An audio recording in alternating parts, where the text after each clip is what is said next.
ಈ ಬಾರಿ 4-5 ಸಚಿವ ಸ್ಥಾನಕ್ಕೆ ಕುತ್ತು ಬರೋದು ಖಚಿತ. ಸಿದ್ದರಾಮಯ್ಯನವರ ಸಿಎಂ ಸ್ಥಾನ ಹೋಗುತ್ತೋ ಬಿಡುತ್ತೋ, 4-5 ಸಚಿವ ಸ್ಥಾನ ಖಂಡಿತ ಹೋಗುತ್ತೆ. ಆ ಸಚಿವರು ಯಾರು ಅಂತ ನಿರ್ಧಾರ ಮಾಡಿನೇ ಶಾಸಕರು ಹಾಗೆ DKಶಿ ಆಪ್ತ ಬಳಗ ಫುಲ್ ಆಪರೇಷನ್ಗೆ ರೆಡಿಯಾಗಿದೆ. ಕಾಂಗ್ರೆಸ್ನ ಒಳಗೇನೆ ಕ್ಯಾಬಿನೆಟ್ ಆಪರೇಷನ್ ಶುರುವಾಗ್ತಾ ಇದೆ. ಒಂದು 4-5 ಜನ ಸಚಿವರು ಶಾಸಕರಿಗೆ ಯಾವುದೇ ಸ್ಪಂದನೆ ಕೊಡ್ತಾ ಇಲ್ಲ. ಸರ್ಕಾರದಿಂದ ಬಂದಂಥ ಹಣವನ್ನು ತಮಗೆ ಬೇಕಾದವ್ರಿಗೆ ಕೊಡ್ತಾ ಇದ್ದಾರೆ.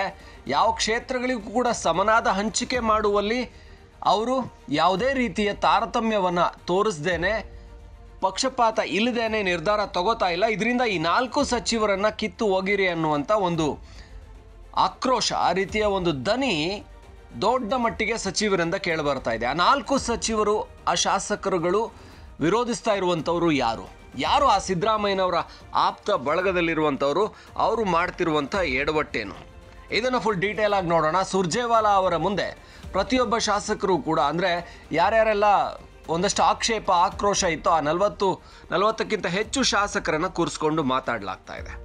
ಇವರಿಂದ ಹೆಚ್ಚು ದೂರು ಬರ್ತಾ ಇರುವಂಥದ್ದು ಆ 4-5 ಸಚಿವರ ಮೇಲೆ. ಬಹಳ ಮುಖ್ಯವಾಗಿ ಇವರೆಲ್ಲರೂ ಕೂಡ ಸಿದ್ದರಾಮಯ್ಯನವರ ಆಪ್ತರು. ಒಬ್ಬರು ಬೈರತಿ ಸುರೇಶ್. ವಿಧಾನಸಭೆಯಲ್ಲೇ ಪದೇ ಪದೇ ಎಲ್ಲ ಶಾಸಕರು ಕೂಡ ಅವರನ್ನು ಮಾತಾಡಿಸುವಾಗ ನೀವು ಸಿದ್ದರಾಮಯ್ಯನವ್ರಿಗೆ ಭಾಳ ಆಪ್ತರು, ಹಾಗ ಕೆಲಸ ಮಾಡಿಸ್ಕೊಡಿ ಅಂತ ಕೇಳ್ತಾನೆ ಇರ್ತಾರೆ.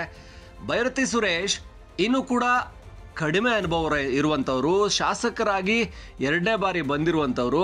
ಬೈರತಿ ಸುರೇಶ್ ಅವರಿಗೆ ಸಚಿವ ಸ್ಥಾನವನ್ನು ಕೊಟ್ಟಿದ್ದೇ ಒಂದು ವಿಶೇಷ ಅಂತ ಹೇಳ್ಬೋದು. ಬೈರತಿ ಸುರೇಶ್ ಅವರಿಗೆ ಸಚಿವ ಸ್ಥಾನ ಸಿಕ್ಕಿದ್ದೇ ಸಿದ್ದರಾಮಯ್ಯನವರ ಕೃಪಾ ಕಟಾಕ್ಷದಿಂದ. ಅವರಿಗೆ ನಗರಾಭಿವೃದ್ಧಿ ಸಿಕ್ಕಿದೆ. ಇಲ್ಲಿ ನಗರಾಭಿವೃದ್ಧಿ ಖಾತೆಯಲ್ಲಿ ಒಂದಷ್ಟು ಪುರಸಭೆಗಳನ್ನು ನಗರಸಭೆಗಳಾಗಿ ಮಾಡಬೇಕಾಗುತ್ತೆ. 50,000ಕ್ಕಿಂತ ಹೆಚ್ಚಿನ ಜನಸಂಖ್ಯೆ ಇದ್ದರೆ ಆ ಪುರಸಭೆಗಳನ್ನು ನಗರಸಭೆ ಮಾಡಬೇಕಾಗತ್ತೆ. ಅದಕ್ಕೆ ಒಂದಷ್ಟು ಕೋಟಿ ಅನುದಾನ ಬರುತ್ತೆ.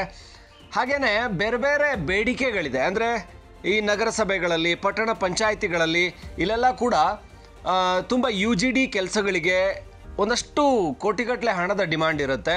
ಅದನ್ನು ಪೂರೈಸಬೇಕಾಗುತ್ತೆ. ಇದೆಲ್ಲದರ ವಿಚಾರದಲ್ಲಿ ಶಾಸಕರು ಅಸಮರ್ಥರಾಗಿದ್ದಾರೆ ಅನ್ನುವಂಥ ಆಕ್ರೋಶವನ್ನು ಶಾಸಕರು ವ್ಯಕ್ತಪಡಿಸ್ತಾ ಇದ್ದಾರೆ. ಜನಸಂಖ್ಯೆ ಬೆಳೀತಾ ಇದೆ, ಅದಕ್ಕೆ ತಕ್ಕ ಹಾಗೆ ಪಟ್ಟಣಗಳಲ್ಲಿ ಡ್ರೈನೇಜ್ ಸಿಸ್ಟಮ್ ಬೇಕು, ಅದಕ್ಕೆ ತಕ್ಕ ಹಾಗೆ ಬೀದಿ ದೀಪ, ಚರಂಡಿ ವ್ಯವಸ್ಥೆ, ನೀರಿನ ವ್ಯವಸ್ಥೆ ಇದೆಲ್ಲ ಬೇಕು. ಇದೆಲ್ಲ ಅತ್ಯಂತ ಕಡೆಗಣಿಸಲಾಗ್ತಾ ಇದೆ, ಅತ್ಯಂತ ಕೆಟ್ಟ ಪರಿಸ್ಥಿತಿಯಲ್ಲಿದೆ. ಇದಕ್ಕೆ ನಗರಾಭಿವೃದ್ಧಿ ಸಚಿವ ಬೈರತಿ ಸುರೇಶ್ ಯಾವ ಸ್ಪಂದನೆಯನ್ನು ಕೊಡ್ತಾ ಇಲ್ಲ ಅನ್ನುವಂಥ ಆಕ್ರೋಶ ಇದೆ. ಇನ್ನು ಜಮೀರ್ ಅಹಮದ್ ಖಾನ್ ಈಗಾಗಲೇ ದೊಡ್ಡ ಎಡವಟ್ಟನ್ನು ಮಾಡಿ ಸಿಕ್ಕಾಕ್ಕೊಂಡಿರುವಂಥ, ವಸತಿಯಲ್ಲಿ ದೊಡ್ಡ ಭ್ರಷ್ಟಾಚಾರ ಆಗಿದೆ ಅಂತ ಆರೋಪನ ಎದುರಿಸ್ತಾ ಇರುವಂಥ ಜಮೀರ್ ಅಹಮದ್ ಖಾನ್ ಅವರು ಸಿದ್ದರಾಮಯ್ಯನವ್ರು ಹೇಳಿದ್ದನ್ನು ನಾನು ಕೇಳ್ತೀನಿ, ಅವ್ರು ಹೇಳಿದ್ದು ನಾನು ಮಾಡ್ತೀನಿ, ಬೇರೆ ಯಾರಿಗೂ ನಾನು ತಲೆ ಕೆಡಿಸ್ಕೊಳ್ಳಲ್ಲ ಅನ್ನೋ ರೀತಿ ಆಡ್ತಾ ಇರುವಂಥ ಮಾತಿದೆಯಲ್ಲ, ಇದು ಶಾಸಕರನ್ನು ಕೆರಳಿಸ್ತಾ ಇದೆ. ವಸತಿಯ ವಿಚಾರದಲ್ಲಿ ನಮಗೆ ಬೇಕಾದವರಿಗೆ ನಾವು ಮನೆಗಳನ್ನು ಕೊಟ್ಕೋತೀವಿ, ಇಲ್ಲ ಸಿದ್ದರಾಮಯ್ಯನವ್ರು ಹೇಳಿದವ್ರಿಗೆ ಕೊಡ್ತೀವಿ, ನಮಗೆ ಬೇಕಾಗಿರೋದು ನಮ್ಮವರಷ್ಟೇ, ನಾವು ಬೇರೆ ಯಾರ್ಯಾರಿಗೋ ಎಷ್ಟು ಬೇಕಷ್ಟು ಮನೆಗಳನ್ನು ಕೊಡೋದಕ್ಕೆ ಸಿದ್ಧ ಇಲ್ಲ ಅನ್ನುವಂಥ ಮನಸ್ಥಿತಿ ಇದೆಯಲ್ಲ, ಇದು ಶಾಸಕರನ್ನು ಕೆರಳಿಸೋ ಹಾಗೆ ಮಾಡಿದೆ. ಲಂಚ ಕೊಟ್ಟು ಮನೆಗಳನ್ನು ಕೊಡ್ತಾ ಇದ್ದಾರೆ. ನಾವು ಶಾಸಕರಾಗಿರೋದು ಯಾಕೆ, ನಮ್ಮ ಕ್ಷೇತ್ರಕ್ಕೊಂದಷ್ಟು ಮನೆಗಳು ಬೇಡವಾ? ಈ ಒಂದು ಆಕ್ರೋಶ ಜಮೀರ್ ಅಹಮದ್ ಖಾನ್ ಅವ್ರ ಮೇಲಿದೆ. ಇದರೆಲ್ಲದರ ಹಿಂದೆ ಇರುವಂಥದ್ದು ಸಿದ್ದರಾಮಯ್ಯನವ್ರು ನಮ್ಮ ಜೊತೆಗಿದ್ದಾರೆ, ಅವರಿದ್ದರೆ ಸಾಕು ಅನ್ನುವಂಥ ಅಹಂಕಾರದಲ್ಲಿ ಇವರೆಲ್ಲರೂ ಸಚಿವರುಗಳು ಮೆರಿತಾ ಇದ್ದಾರೆ. ಇವ್ರನ್ನ ಮಟ್ಟ ಹಾಕಿ ಮತ್ತೊಬ್ಬ ಸಚಿವರ ಮೇಲೆ ಬರ್ತಾ ಇರುವಂಥದ್ದು ಸತೀಶ್ ಜಾರಕಿಹೊಳಿ. ಲೋಕೋಪಯೋಗಿ ಇಲಾಖೆ ಸತೀಶ್ ಜಾರಕಿಹೊಳಿ ಸಾಕಷ್ಟು ಸಂಪರ್ಕ ರಸ್ತೆಗಳಿರ್ಬೋದು, ಹಳ್ಳಿಗಳಿಗೆ ಒಂದಷ್ಟು ದೊಡ್ಡ ದೊಡ್ಡ ರಸ್ತೆಗಳನ್ನು ಮಾಡಿಕೊಡುವಂಥದ್ದು ಇರ್ಬೋದು. ಈ ಎಲ್ಲದರ ವಿಚಾರದಲ್ಲಿ ಎಷ್ಟೇ ಬೇಡಿಕೆ ಸಲ್ಲಿಸಿದ್ರು ಕೂಡ ತಲೆ ಕೆಡಿಸ್ಕೋತಾ ಇಲ್ಲ. ಕೆಲವೊಂದು ಮಾಡ್ತಾರೆ, ಕೆಲವೊಂದು ಮಾಡಲ್ಲ. ಅವರು ಕೂಡ ಯಾವುದೇ ರೀತಿಯಲ್ಲಿ ಸ್ಪಂದಿಸೋದಿಲ್ಲ, ಕಡಿಮೆ ಸ್ಪಂದನೆ ಇದೆ. ಎಲ್ಲ ಶಾಸಕರಿಗೂ ಸ್ಪಂದಿಸೋ ವಿಚಾರದಲ್ಲಿ ಅವರು ಆ್ಯಕ್ಟಿವ್ ಆಗಿಲ್ಲ ಅನ್ನುವಂಥ ದೂರುಗಳು ಸಾಕಷ್ಟು ಕೊಡ್ತಾ ಇದ್ದಾರೆ ಶಾಸಕರು ಅನ್ನುವಂಥ ಮಾಹಿತಿ ಕಾಂಗ್ರೆಸ್ನ ಮೂಲಗಳಿಂದ ಬರ್ತಾ ಇದೆ. ಮತ್ತೊಬ್ಬರು HC ಮಹದೇವಪ್ಪ, ಸಮಾಜ ಕಲ್ಯಾಣ ಇಲಾಖೆ. ಇವರು ಕೂಡ ಸಿದ್ದರಾಮಯ್ಯನವರ ಆಪ್ತರು. ಸಿದ್ದರಾಮಯ್ಯ ನಾನು ಹೇಳ್ದಂಗೆ ಕೇಳ್ತಾರೆ, ಅವ್ರ ಮುಂದೆ ಯಾರಾದರೂ ಮಾತಾಡೋಕ್ಕಾಗುತ್ತಾ ಅನ್ನೋ ರೀತಿಯಲ್ಲಿ ತನ್ನಿಷ್ಟ ಬಂದಂತೆ ತಾನಿದ್ದಾರೆ. ಶಾಸಕರುಗಳ ಮನವಿಗೆ ಸ್ಪಂದನೆ ಇಲ್ಲ, ಶಾಸಕರ ಬೇಡಿಕೆಗೆ ಯಾವುದೇ ರೀತಿಯಲ್ಲಿ ಉತ್ತರ ಕೊಡ್ತಾ ಇಲ್ಲ. ಇದಕ್ಕೆ ನಮಗೆ ಬೇಸರ ಆಗಿದೆ. ಹಾಗಾಗಿ ಇವರೆಲ್ಲರನ್ನ ಕೂಡ ಕಿತ್ತೋಗಿಬೇಕು. ಮತ್ತು ಇನ್ನೊಬ್ಬರು ಶಾಸಕರಿದ್ದಾರೆ, ಅವ್ರ ಬಗ್ಗೆ ಆರೋಪ ಮಾಡೋದಕ್ಕೆ ಸಚಿವರಿದ್ದಾರೆ, ಅವ್ರ ಬಗ್ಗೆ ಆರೋಪ ಮಾಡೋದಕ್ಕೆ ಕಾಂಗ್ರೆಸ್ನವ್ರಿಗೆ ಆಗ್ತಾ ಇಲ್ಲ. ಯಾಕಂದರೆ ಈ ವಿಚಾರ ಹೋಗೋದು ಸೀದಾ ಹೈಕಮಾಂಡ್ಗೆ. ಹೈಕಮಾಂಡಲ್ಲಿರೋದೇ ಮಲ್ಲಿಕಾರ್ಜುನ್ ಖರ್ಗೆ. ಪ್ರಿಯಾಂಕ್ ಖರ್ಗೆ ಅವ್ರ ಮೇಲೆ ಆರೋಪ ಮಾಡಬೇಕು ಅಂತಿದೆ, ಆದರೆ ಮಾಡೋದಕ್ಕಾಗ್ತಾ ಇಲ್ಲ. RDPR ಹಾಗೆ ಗ್ರಾಮೀಣಾಭಿವೃದ್ಧಿ ಏನು rural development and panchayat Raj ಹಾಗೆ ITBT ಖಾತೆಯನ್ನು ಹೊಂದಿರುವಂಥ ಪ್ರಿಯಾಂಕ್ ಖರ್ಗೆ ಬರೀ ಭಾಷಣ ಹೊಡೆಯೋದ್ರಲ್ಲೇ ನಿರತರಾಗಿದ್ದಾರೆ, ಕೌಂಟ್ರ್ ಕೊಡೋದ್ರಲ್ಲೇ ನಿರತರಾಗಿದ್ದಾರೆ. ಕೆಲಸದ ವಿಚಾರ ಬಂದಾಗ ಅಧಿಕಾರಿಗಳಿಂದ RDPR ಡಿಪಾರ್ಟ್ಮೆಂಟಿಂದ ಕೆಲಸಗಳಾಗ್ತಾ ಇಲ್ಲ.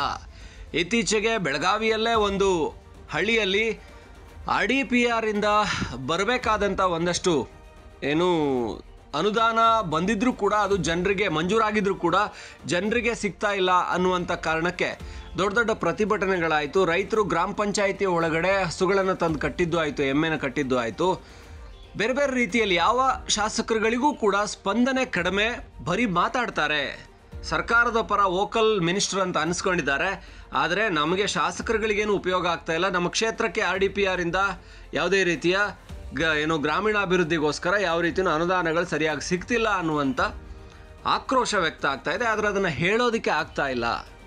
ಪ್ರಿಯಾಂಕ್ ಖರ್ಗೆ ಅವರು ಬರೀ ಮಾಧ್ಯಮಗಳ ಮುಂದೆ ಅಷ್ಟೇ ವೀರ, ಬರೀ ಮಾಧ್ಯಮಗಳ ಮುಂದೆ ಬಂಬಡ ಬಡಿತಾರೆ, ಭಾಷಣಗಳನ್ನು ಹೊಡಿತಾರೆ, ಮಾಧ್ಯಮಗಳನ್ನು ಎದುರಾಕೊಂಡು ಅವ್ರ ಮುಂದೆ ಪ್ರಚಾರ ತಗೊಳ್ಳೋ ಕೆಲಸ ಮಾಡ್ತಾರೆ. ಕ್ಷೇತ್ರಕ್ಕೆ ನಮ್ಮ ಕ್ಷೇತ್ರಗಳಿಗೆ ಅನುದಾನ ಬೇಕು ಅಂದರೆ ಅವರ ಇಲಾಖೆಯಿಂದ ಯಾವುದು ಸಿಗ್ತಾ ಇಲ್ಲ ಸರಿಯಾಗಿ ಅನ್ನುವಂಥ ಆಕ್ರೋಶ ಇದೆ. ಇನ್ನು ಮಧು ಬಂಗಾರಪ್ಪ ಅವ್ರ ಬಗ್ಗೆ ಕೂಡ ಸಣ್ಣ ಆಕ್ಷೇಪ ಇದೆ. ದಿನೇಶ್ ಗುಂಡೂರಾವ್ ಅವರ ಕೆಲಸದ ಬಗ್ಗೆ ಕೂಡ ಆಕ್ಷೇಪ ಇದೆ. ಶಿಕ್ಷಣ ಇಲಾಖೆಯಲ್ಲಿ ಕೂಡ ಸರಿಯಾದಂಥ ಶಾಲಾ ಕೊಠಡಿಗಳು ಶಿಕ್ಷಕರನ್ನು ಕೊಡ್ತಾ ಇಲ್ಲ ಅನ್ನುವಂಥ ಆಕ್ಷೇಪ, ಸ್ಪಂದನೆ ಕಡಿಮೆ ಅನ್ನುವಂಥ ಆಕ್ಷೇಪ ವ್ಯಕ್ತ ಆಗ್ತಾ ಇದೆ. ಇನ್ನು ವೈದ್ಯರುಗಳ ಕೊರತೆ ಇರುವಂಥದ್ದು. ದಿನೇಶ್ ಗುಂಡೂರಾವ್ ಅವರ ಶಿಕ್ಷಣ ಆರೋಗ್ಯ ಇಲಾಖೆಯಲ್ಲಿ ವೈದ್ಯರುಗಳು ಎಲ್ಲೂ ಕೂಡ ಸರಿಯಾಗಿ ವೈದ್ಯರುಗಳ ಸಪ್ಲೈ ಇಲ್ಲ, ವೈದ್ಯರುಗಳು ನಮ್ಮ ಕ್ಷೇತ್ರಗಳಿಗೆ ಆಸ್ಪತ್ರೆಗಳಿದ್ದರೂ ವೈದ್ಯರಿಲ್ಲ ಅನ್ನುವಂಥ ಆಕ್ರೋಶವನ್ನು ವ್ಯಕ್ತಪಡಿಸ್ತಾ ಇರೋದ್ರಿಂದ ಇವರನ್ನೂ ಕೂಡ ತೆಗಿಬೇಕು ಅನ್ನುವಂಥ ಬೇಡಿಕೆಯನ್ನು ಶಾಸಕರುಗಳು ಇಡ್ತಾ ಇದ್ದಾರೆ. ಇಂಥ ಶಾಸಕರು ಇಂಥ ಸಚಿವರಾಗಿದ್ದುಕೊಂಡು ಯಾವುದೇ ರೀತಿ ಉಪಯೋಗ ಆಗ್ತಾ ಇಲ್ಲ. ಇದರಿಂದ ನಾವು ಶಾಸಕರಾಗಿ ನಮ್ಮ ಕ್ಷೇತ್ರನ ಯಾವ ರೀತಿಯಲ್ಲೂ ಅಭಿವೃದ್ಧಿ ಮಾಡೋಕ್ಕಾಗ್ತಾ ಇಲ್ಲ. ಒಂದು ಕಡೆ ಅನುದಾನ ಸಿಗ್ತಾ ಇಲ್ಲ, ಇನ್ನೊಂದು ಕಡೆಯಲ್ಲಿ ಇರುವಂಥ ಅನುದಾನ ಬಳಸ್ಕೊಳ್ಳೋಣ ಅಂತ ಹೇಳಿದರೆ ಈ ಸಚಿವರುಗಳು ಯಾವುದೇ ರೀತಿ ಸಹಕಾರ ಕೊಡ್ತಾ ಇಲ್ಲ. ನಾವೇನು ಮಾಡಬೇಕು ಹೇಳಿ ಅನ್ನುವಂಥ ಬೇಡಿಕೆಯನ್ನು ಹೈಕಮಾಂಡ್ ಮುಂದೆ ಇಡ್ತಿದ್ದಾರೆ. ಇದರಲ್ಲಿ ಬಹುತೇಕರು ಸಿದ್ದರಾಮಯ್ಯನವರ ಆಪ್ತರೇ ಸಚಿವರಾಗಿರುವಂಥದ್ದು. ಇದು ಈಗ ದೊಡ್ಡ ಸವಾಲಾಗ್ತಾ ಇದೆ. ಸಚಿವ ಸಂಪುಟ ಪುನರ್ರಚನೆ ಮಾಡಬೇಕಾ, ಇಲ್ಲ ಸಿದ್ದರಾಮಯ್ಯನವರ ಆಪ್ತರನ್ನು ತೆಗೆದು ಹಾಕಬೇಕಾ, ಅದಕ್ಕೆ ಸಿದ್ದರಾಮಯ್ಯನವರು ಒಪ್ತಾರಾ, ಆಗ ಮುಂದೇನಾಗುತ್ತೆ? ಈ ಚರ್ಚೆಗಳು ಸದ್ಯ ಜೋರಾಗಿ ನಡೀತಾ ಇವೆ. ಹಾಗಾಗಿ ಕಾಂಗ್ರೆಸ್ನ ಹೈಕಮಾಂಡ್ ಏನು ಮೀಟಿಂಗನ್ನು ಮಾಡ್ತಾ ಇದೆ, ಈ ಮೀಟಿಂಗಲ್ಲಿ ಅಂತಿಮವಾಗಿ ಎಲ್ಲರೂ ಕೊಡ್ತಾ ಇರುವಂಥ ಒಂದಷ್ಟು ಕಮೆಂಟ್ಸ್ ಅಂತ ಹೇಳಿದರೆ, ಎಲ್ಲರೂ ಕೊಡ್ತಾ ಇರುವಂಥ ಉತ್ತರಗಳು ಅಂತ ಹೇಳಿದರೆ, ನಮಗೆ ಸಚಿವ ಸಂಪುಟ ಪುನರ್ರಚನೆ ಮಾಡಬೇಕು, ಸ್ಪಂದಿಸುವಂಥ ಸಚಿವರನ್ನು ತರಬೇಕು ಇಲ್ಲಿಗೆ, ಜೊತೆಗೆ ನಮಗೆ ಅನುದಾನ ಕೂಡಲೇ ಬಿಡುಗಡೆ ಮಾಡಬೇಕು. ನೀವು ಯಾವಾಗಲೂ ಸೆಪ್ಟೆಂಬರಲ್ಲಿ ಮಾಡ್ತೀನಿ ಅಥವಾ ಡಿಸೆಂಬರಲ್ಲಿ ಮಾಡ್ತೀನಿ ಅಂದರೆ ಆಗಲ್ಲ, ಕೂಡಲೇ ಅನುದಾನ ಬಿಡುಗಡೆ ಆಗಬೇಕು. ಒಂದೊಂದು ಕ್ಷೇತ್ರಕ್ಕೆ 100 ಕೋಟಿ ಅನುದಾನ ಕೊಡಿ, ಒಂದೊಂದು ಕ್ಷೇತ್ರಕ್ಕೆ 100 ಕೋಟಿ ಅನುದಾನ ಕೊಡಿ. ಕೂಡಲೇ ಸಚಿವ ಸಂಪುಟ ಪುನರ್ರಚನೆ ಮಾಡಿ ಒಂದಷ್ಟು ಸಚಿವರಿದ್ದಾರಲ್ಲ ಅವರು ಸ್ಪಂದನೆ ಕೊಡದೇ ಇರುವಂಥವ್ರು ಅವ್ರನ್ನ ಬದಲಾಯಿಸಿ, ಇದು ನಮ್ಮ ಬೇಡಿಕೆ. ಹಾಗಾಗಿ ಇಲ್ಲಿ ಇಂಡೈರೆಕ್ಟಾಗಿ ನೋಡಿದರೆ ಸಿದ್ದರಾಮಯ್ಯನವರ ಆಪ್ತ ಬಳಗ ಏನಿದೆ ಅದನ್ನು ಕೆಳಕಿಳಿಸುವಂಥ ಕೆಲಸ ಮಾಡಲಾಗ್ತಾ ಇದೆ ಅಂತ ಅನಿಸಿದ್ರು ಕೂಡ ಈ ಸಚಿವರುಗಳ ಸ್ಪಂದನೆ ಕಡಿಮೆಯಾಗಿದೆ. ಜಮೀರ್ ಹಾಗೆಯೇ ಎಲ್ಲ ಈ HC ಮಾದೇವಪ್ಪ ಅವರು ಇರ್ಬೋದು, ಸತೀಶ್ ಜಾರಕಿಹೊಳಿ, ಭೈರತಿ ಸುರೇಶ್ ಇವರೆಲ್ಲ ಸಿದ್ದರಾಮಯ್ಯನವರ ಆಪ್ತರು, ಇವರು ಸರಿಯಾಗಿ ಕೆಲಸ ಮಾಡ್ತಾ ಇಲ್ಲ ಅನ್ನುವಂಥ ಒಂದು ಆಕ್ಷೇಪ ಇರೋದೇ ಈಗ ದೊಡ್ಡ ವಿವಾದ ಆಗಿ ಕಾಂಗ್ರೆಸ್ ಹೈಕಮಾಂಡ್ನ ಮುಂದೆ ಬರ್ತಾ ಇದೆ. ಇದಕ್ಕೆ ಹೈಕಮಾಂಡ್ ಏನು ಉತ್ತರ ಕೊಡುತ್ತೆ ಅನ್ನೋದನ್ನು ಕಾದು ನೋಡಬೇಕು.